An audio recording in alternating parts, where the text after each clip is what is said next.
está no ar. No programa de hoje você vai conferir um bate-papo com o juiz Alexandre Moraes da Rosa, falando sobre o Comitê de Gestão da Criatividade do Tribunal de Justiça de Santa Catarina. Tem também uma matéria sobre a adesão de novos parceiros à campanha Adoção e Laços de Amor. E a nossa equipe foi até o terminal urbano do centro da capital verificar como funciona o projeto Floripa Letrada. No quadro Entrevista, eu converso com o desembargador César Abreu, presidente do Tribunal Regional Eleitoral de Santa Catarina, sobre a nova legislação eleitoral. E a partir de agora você acompanha o que aconteceu no evento, que reuniu em Florianópolis operadores de direito catarinenses e advogados norte-americanos para discutir sobre mediação. No final do mês de maio, o Tribunal de Justiça de Santa Catarina realizou o evento A Mediação em Debate, Perspectivas no Direito Comparado, que contou com a presença dos advogados norte-americanos Victor Schachter e Jennifer Brandt, especialistas em meios não adversariais na resolução de conflitos.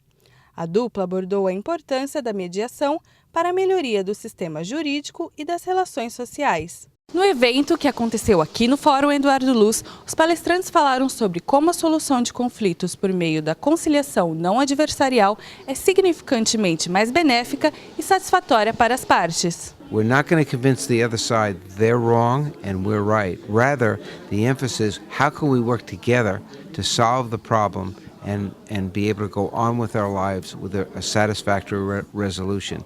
And the key benefit of that is that they get to rebuild the relationship so they can go forward successfully, instead of just having a winner and a loser. Na mediação, tu consegue explorar todas essas questões e explorar não a posição jurídica, quem está certo, quem está errado, mas sim qual é o interesse que está por baixo disso. O novo Código de Processo Civil, que entrou em vigor este ano, traz uma série de alterações que agilizam a vida do cidadão. E uma delas é a obrigatoriedade dos tribunais em criar centros para audiências de mediação e conciliação. In Brazil, you're just starting to get the process and the structure together, and we're very optimistic that even though there are over 100 million cases here in Brazil backlogged in the courts, that these mediation centers will be very effective to get them resolved and give people access to timely and effective resolution of disputes. Para o desembargador Jânio de Souza Machado, ainda é preciso mudar o pensamento das pessoas para que elas percebam as vantagens de um acordo. Nós temos que trabalhar com uma lei que está em vigor, a lei da mediação, e temos dificuldades, até porque a nossa cultura não é a da mediação, mas sim a do litígio. Então, o primeiro passo é motivar as pessoas, os interessados. Outra mudança no novo CPC é que ações de família como divórcios, guarda de filhos, pensão e casos de paternidade terão tramitação especial. Para a advogada Jennifer Brandt, especialista no assunto, casos familiares precisam da mediação, uma vez que a relação entre as partes continua mesmo após a decisão do tribunal. I have seen cases where the divorce was so terrible that the child would have to pick which parent could come to which event. That is very sad. If the parties are able to mediate and settle their case, they could go to events for the children together. So if there is a soccer game, both parents could be there and watch the child and be happy for the child. Para ela, o auxílio de um mediador pode evitar danos emocionais graves nos filhos e na estrutura familiar, consequências da disputa judicial. Sometimes because the husband or the wife really hates the other person so much, or because they have not been reached a satisfactory settlement, they are always trying to hurt the other person, and what happens is they destroy the relationship that the children have with the other parent. Durante a palestra, Victor destacou elementos-chave de uma mediação de sucesso, como o bom treinamento de mediadores, juízes e advogados para obter o resultado desejado com rapidez e eficiência. The value of mediation is that the skill the mediator uses is to meet with the parties together and separately in confidential discussions, and then gets them to identify what the solutions are. And many times the resolution is something a court can't give. For example, the power of an apology if pain has been inflicted. Essa modificação do nosso Código de Processo Civil ou a própria lei agora da mediação tenta efetivamente trazer essa cultura de autonomia das partes. Muitas vezes eles têm uma possibilidade criativa muito maior do que a decisão do juiz, que é falar que um está certo ou está errado. A court has, of course, a very important function to resolve the long-term and larger disputes, but mediation gives the parties a chance to control the process through the mediator and reach something that works for them. A palestra com os norte-americanos foi realizada de forma gratuita pelo tribunal, com o apoio da Academia Judicial, em parceria com a Escola Superior de Magistratura do Estado de Santa Catarina. Isso vale muito, principalmente para a gente que estuda, né? As palestras serem disponíveis. Já é uma grande iniciativa do tribunal e espero que continue acontecendo. Essa foi uma excelente aula e deveria ser ensinado nas escolas desde criança para aprender que, de fato, os valores são mais importantes do que o litígio. Uma excelente palestra para incentivar as pessoas a mudarem mentalidades. Ideias e projetos inovadores são bem aceitos pelo Comitê de Gestão da Criatividade do Tribunal de Justiça de Santa Catarina. A nossa repórter Camila Iano conversou com o juiz Alexandre Moraes da Rosa sobre o assunto. Há quase um ano, o Tribunal de Justiça de Santa Catarina colocou em prática o Comitê de Gestão da Criatividade, criado para que os serviços da Justiça sejam otimizados e os usuários se sintam satisfeitos. Para falar sobre o assunto, eu estou aqui com o juiz Alexandre Moraes da Rosa, que é um dos membros do comitê. Olá, doutor Alexandre. Como funciona o comitê e quais são os procedimentos para enviar um projeto? O comitê funciona junto ao gabinete da presidência com a atividade vinculada à Academia Judicial. A nossa ideia é valorizar os servidores, os magistrados que tenham ideias inovadoras. A inovação é uma perspectiva nossa e talvez nós pensamos da política pública do tribunal com a participação dos servidores que estão lá na ponta. A ideia é que inovações, projetos, às vezes pequenos, possam significar uma melhoria do sistema, uma melhoria da eficiência do Poder Judiciário, quer com a redução de custos, quer com a atividade fim. Ou seja, a nossa ideia é que fomentar os servidores e magistrados que possam ter ideias inovadoras a compartilhar conosco e, quem sabe, ver essas práticas implementadas. Existe algum projeto já em prática, doutor? Como o projeto da gestão do conhecimento ele é aberto, não há um edital, diferentemente de boas práticas, pode ser continuamente apresentado. Nós temos reuniões bimestrais, nessas reuniões nós avaliamos as propostas já apresentadas. 2 delas estão caminhando muito bem no que se refere à distribuição consolidada, a distribuição centralizada, que é uma ideia de um servidor, ela está em fase de ouvir a corregedoria, mas não tem nenhum projeto aprovado. Nós temos, de outro lado, um projeto da Comissão Disciplinar Permanente, que melhoraria a atividade fim, ou seja, do controle interno do Poder Judiciário, e algumas outras práticas que não foram adiante. Mas nós temos aí iniciativa de fazer com que, no próximo ano, nós tenhamos um fomento da criatividade do servidor e da apresentação de novas propostas, que fica o convite a todos os servidores e magistrados. Existe algum tipo de bonificação à pessoa que apresentou o projeto? Sim, se a ideia é minha, a ideia do servidor e do magistrado, ao mesmo tempo que nós vamos nos apropriar dessa ideia, nós vamos também remunerá-lo de maneira, ninguém vai ficar rico, não significa uma ideia de bonificar, mas de respeitar o servidor, porque ele não só teve a ideia, como escreveu a ideia, é responsável pela ideia e que nós possamos fazer com que ela se replique em outros locais. Se vincula também a boas práticas, no sentido que nós possamos tornar o Poder Judiciário mais eficiente. Ok, doutor, muito obrigada pela sua participação. Lembrando que os projetos podem ser enviados para o e-mail criatividade@tjsc.jus.br ou ainda preenchendo o formulário na Academia Judicial do Tribunal. A campanha Adoção e Laços de Amor, que visa sensibilizar a população a respeito da importância da adoção tardia, ganhou um reforço com a adesão de novos parceiros. Confira na matéria. A campanha Adoção e Laços de Amor, realizada pelo Tribunal de Justiça de Santa Catarina em parceria com outros órgãos, que tem por objetivo reduzir o número de crianças e adolescentes acolhidos nas instituições do Estado, tomou fôlego com a entrada de 5 novas entidades. Nós, o Tribunal de Justiça, temos uma grande preocupação de que os casais interessados realmente reflitam a respeito desse ato e também que haja uma conscientização da importância de também nós voltarmos nosso olhar para aquelas crianças jovens e adolescentes que também estão nos abrigos e precisam de uma família, precisam do acolhimento. A convergência das instituições, Tribunal de Justiça, Assembleia, Governo do Estado, Ministério Público, sem dúvida nenhuma, mostra, em primeiro lugar, a grandeza e o significado desse processo. e, em segundo lugar, a importância que tem. O termo de cooperação, assinado durante o evento, enfatiza o compromisso das entidades em sensibilizar a população em prol da adoção tardia. Primeiro, reforça a campanha que foi iniciada lá em 2011, com um tema específico, que era a adoção tardia, que deu um resultado extremamente significativo e que agora precisa ser revivido. Eu penso que isso traz um alento para a sociedade, traz uma demanda da sociedade para dentro das instituições, um debate plural que é muito saudável e, nesse sentido, eu acho que a OAB tem uma contribuição importantíssima. Segundo os representantes das entidades presentes, a motivação é que os interessados em adotar reflitam sobre o assunto. Essa integração demonstra a vontade de cada segmento, de cada ente estatal, na realização de um objetivo comum, que é a proteção integral dos direitos da criança e do adolescente. Temos feito um trabalho conjunto e a participação do Tribunal de Justiça, sem dúvida, dá um peso muito grande,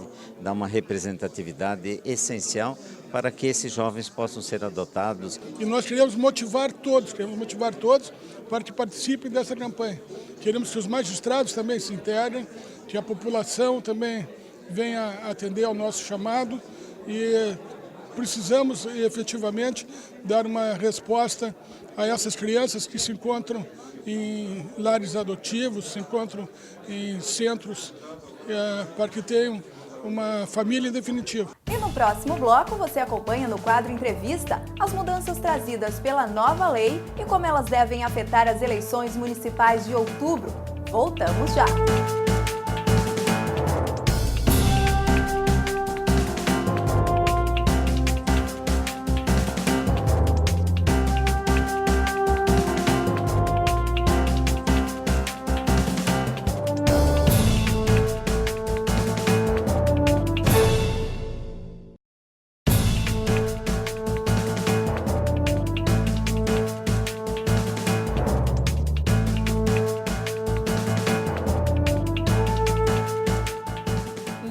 Variados e materiais didáticos ao alcance das mãos e o melhor, de graça. A nossa equipe foi até o terminal urbano do centro da capital ver como funciona o projeto Floripa Letrada, idealizado pela Prefeitura de Florianópolis e que conta com o apoio do Tribunal de Justiça de Santa Catarina. Livros de assuntos variados, no meio dos terminais de ônibus, de graça, sem ninguém fazendo cadastro nem pedindo CPF, existe sim. E muita gente passa por eles sem nem perceber. O projeto Floripa Letrada é uma iniciativa da Prefeitura de Florianópolis, por meio da Secretaria Municipal de Educação, Secretaria Municipal de Mobilidade Urbana e é apoiado tanto pela Cotiza, que é administradora dos terminais, quanto pelo CETUF. Esses são os 4 parceiros que se juntaram em 2010 para estimular a leitura e garantir o acesso democrático a livros, revistas, cartilhas para usuários do sistema de transporte coletivo. O projeto Floripa Letrada funciona assim. Você pega o livro ou os livros que quiser e devolve quando terminar de ler. É só isso, pegar, ler e devolver. Todo dia, como eu estou aqui no terminal, eu vejo, só que eu nunca peguei nenhum livro. Apesar de, às vezes, ficar meio curiosa. Se me interessa, realmente eu pego, leio e depois eu trago de volta. Tem livros que me agradam, às vezes pego também para meus filhos. Esse projeto ele existe, a Prefeitura criou um espaço dentro do terminal, mas quem é que mantém esse projeto? São as pessoas e instituições que doam os livros. Nós somos apenas o meio do livro chegar lá no terminal.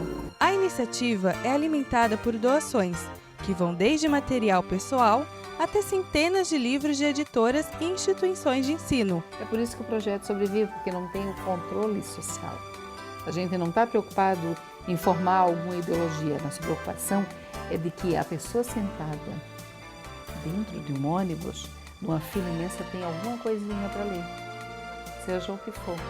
Lá tem um material desse. Isso é fantástico. E os resultados têm sido extremamente benéficos.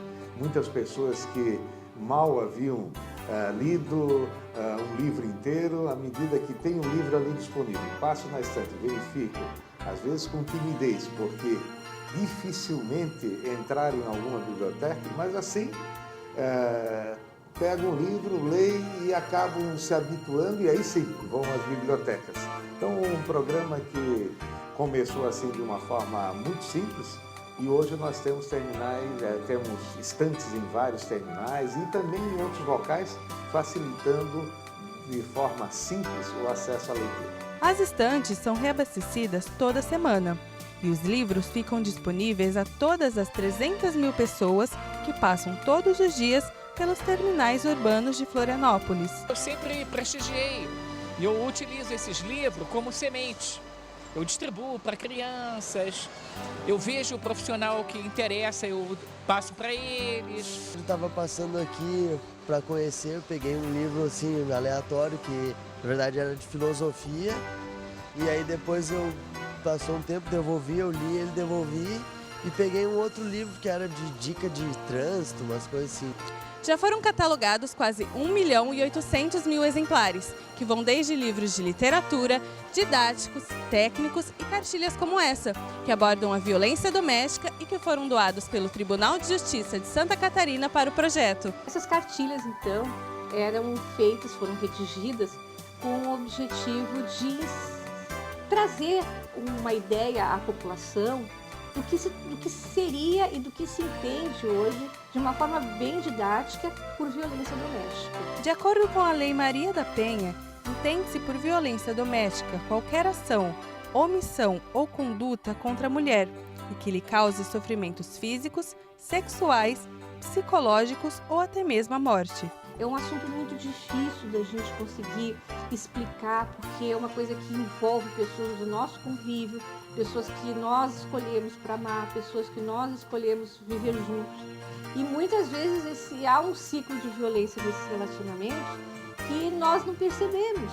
E isso vai deteriorando aquela situação. Por se tratar de um projeto democrático e que abrange um número grande de pessoas, o Tribunal de Justiça de Santa Catarina se uniu à Floripa Letrada para abordar um assunto delicado e que acontece dentro do ambiente familiar. Quanto mais nós divulgarmos, melhor para nós evitar. E, acima de tudo, formarmos uma geração dentro da cultura de paz, que se respeite as diferenças de opinião, de comportamento, mas nunca se queira impor nada por violência. Se você gostou do projeto e se animou para fazer doações ou ser parceiro do Floripa Letrada, entre em contato com a Secretaria Municipal de Educação e ajude a disseminar o conhecimento em Florianópolis.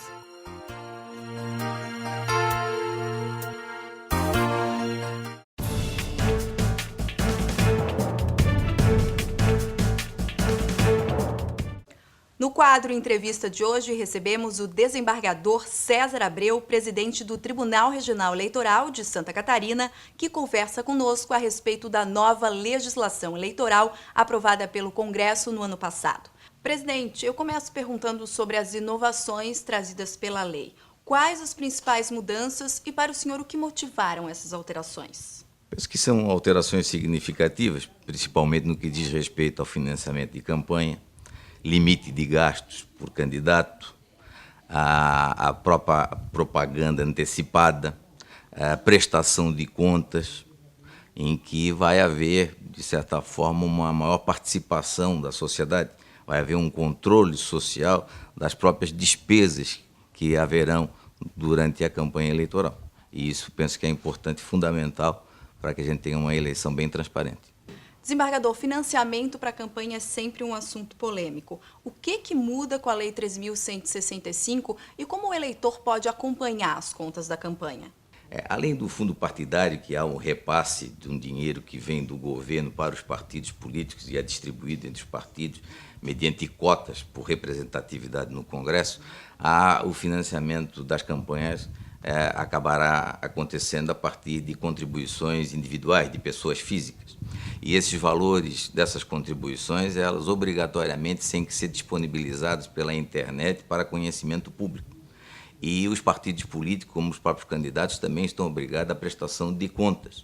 E essas prestações de contas também vão ser disponibilizadas e, a partir do conhecimento desses números, o próprio eleitor tem condições de verificar as despesas de campanha que este ou aquele candidato está realizando e verificar se são compatíveis com o dinheiro, com os valores que estão sendo demonstrados nas prestações de contas.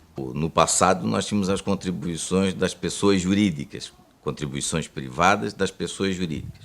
E essa modificação ela ocorreu até por uma provocação do Conselho Nacional da Ordem dos Advogados, que através de uma ação direta de inconstitucionalidade provocou o Supremo Tribunal, que entendeu, né, isso primeiro pela ausência de transparência nessas doações, porque as doações eram feitas e não se tinha às vezes nem a referência de origem, e que essas doações de alguma forma elas eram comprometedoras.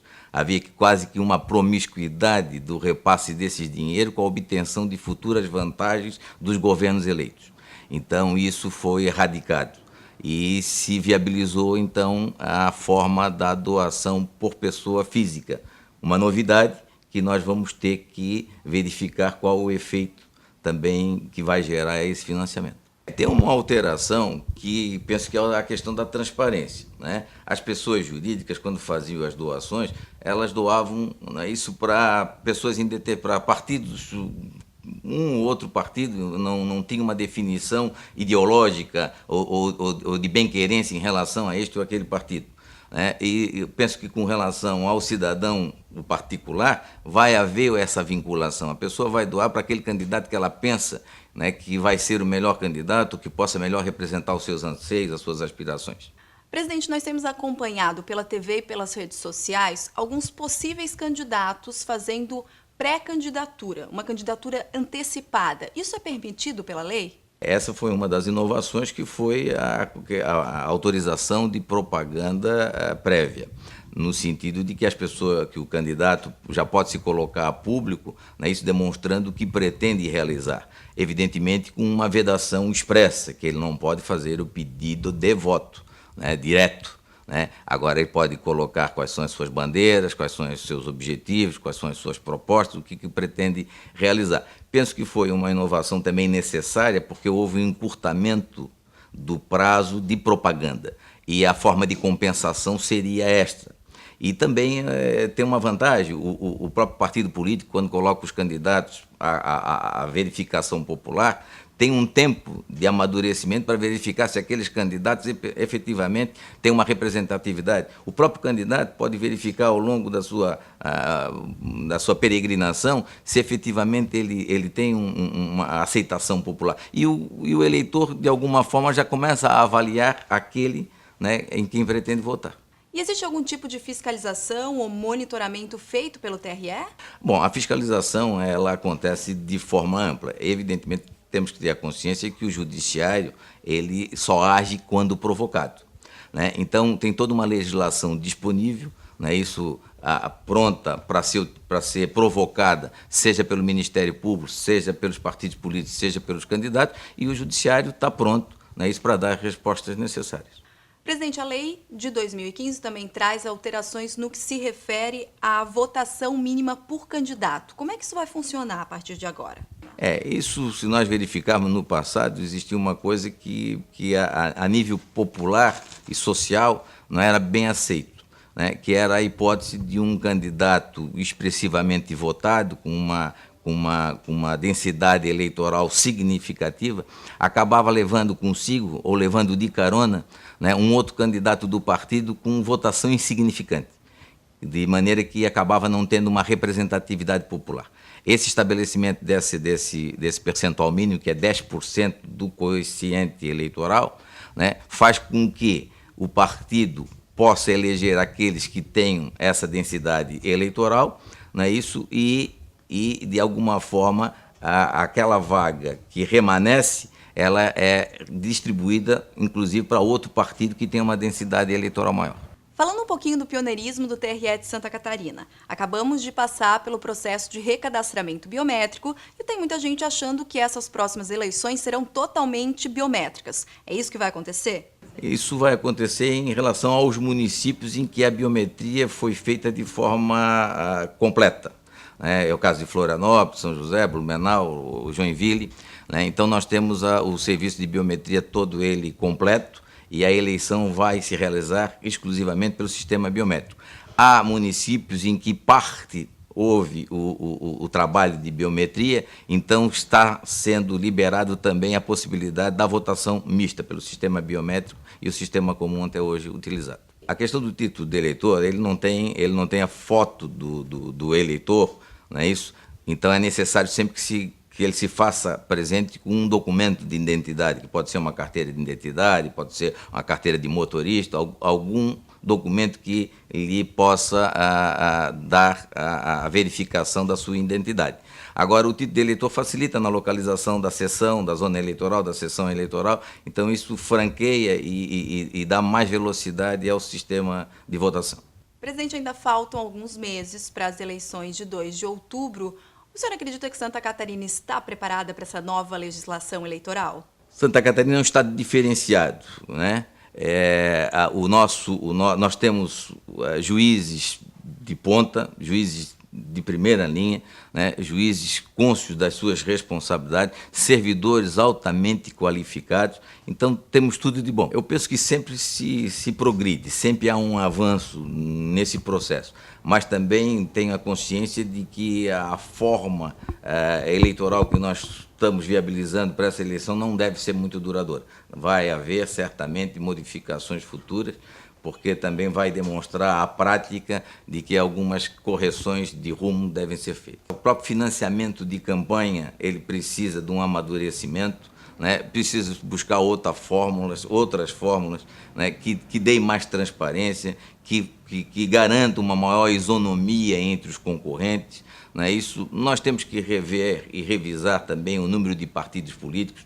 Nós não temos tantas ideologias que justifiquem a quantidade de partidos. Nós temos que discutir a questão do voto distrital, nós temos que discutir, e isso a gente está vendo a nível nacional, a discussão que já começa sobre o nosso próprio sistema de governo, presidencialismo, semipresidencialismo, parlamentarismo. Eu acho que há necessidade de nós investirmos na educação do povo e na educação política do povo. Essas questões precisam ser discutidas com a sociedade para que nós tenhamos e nós encontremos o melhor caminho no que diz respeito às nossas representações políticas. O senhor falou do voto distrital. Isso é uma realidade que pode se tornar possível aqui para Santa Catarina? O voto distrital, para esse ano, não seria viável, porque nós temos um princípio constitucional, que é o princípio da anterioridade ou da anualidade. A lei tem que ter um ano antes para poder entrar em vigência, então isso não seria possível para esse ano. Mas o voto distrital, ele tem uma singularidade. Ele cria a possibilidade de você ter representações regionalizadas. Exemplo simples de traduzir isso para o cidadão comum. A Grande Florianópolis, Palhoça, São José, Biguaçu. Então nós teríamos candidatos que seriam representativos dessa região metropolitana e seriam eleitos por essa região metropolitana. Isso vai trazer qual o ganho real? De que todas as regiões do estado estejam representadas politicamente. Então, tem os prós e tem os contras, né? Existem essa modalidade, seja do voto distrital puro, seja no voto distrital misto, em vários países do mundo. Então, é buscar as grandes experiências, as melhores experiências e adaptá-las à nossa realidade, né? Nós precisamos ainda encontrar o melhor caminho. Obrigada, desembargador César Abreu, presidente do Tribunal Regional Eleitoral de Santa Catarina, pela sua participação e espero que o senhor converse conosco antes das eleições novamente. Será um prazer. E o programa Justiça Legal fica por aqui. Agradecemos a sua companhia e esperamos você no próximo sábado a partir das 2 horas da tarde. Até lá!